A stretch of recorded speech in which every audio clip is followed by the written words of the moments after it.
Votre vie ne devrait pas tourner autour de l'alimentation.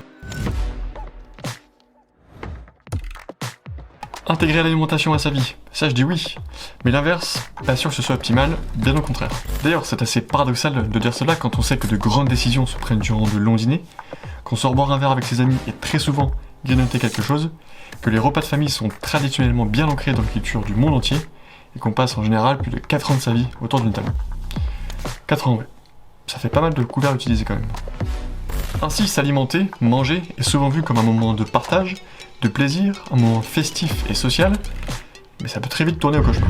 Ce que je veux dire par là, c'est qu'on peut avoir l'impression que l'alimentation ne s'intègre pas de façon sereine à sa vie, et ce avec deux extrêmes.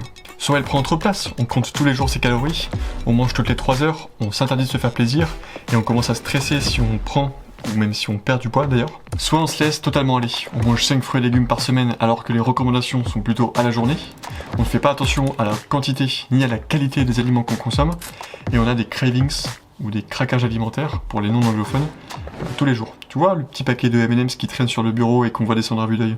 Deux extrêmes qui impliquent des conséquences négatives. Perte ou prise de poids, sentiment de frustration, non-épanouissement, auto-sabotage de sa santé, et j'en passe. Sauf que c'est trop binaire, et vous voyez bien qu'il est impossible de prendre sainement parti. D'un côté, vous ne voulez pas que l'alimentation prenne trop de place de peur de faire un focus dessus, et de l'autre, vous ne voulez pas vous laisser aller parce que vous savez pertinemment que si vous abusez trop, vous sentirez très vite des effets indésirables. Et donc vous faites une fixette dessus. Compliqué, hein. En fait, il faut que vous soyez en phase avec votre contexte de vie.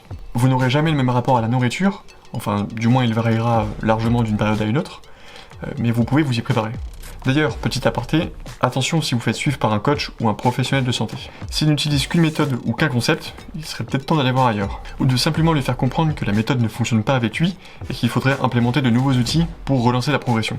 C'est franchement loin d'être bête, ça demande certes un peu d'audace pour challenger son coach ou son médecin, mais c'est ultra important. La chose est très simple, on arrête d'appliquer une méthode si on voit que rien ne change. Et il faut donc voir plus loin que le simple objectif lié à la nutrition. Ce que je veux dire par là, c'est que la nutrition doit trouver sa place dans votre agenda de vie déjà bien rempli. Et elle ne devrait jamais déborder sur votre vie sociale, devenir une source de stress, impacter votre sommeil, ou modifier votre emploi du temps.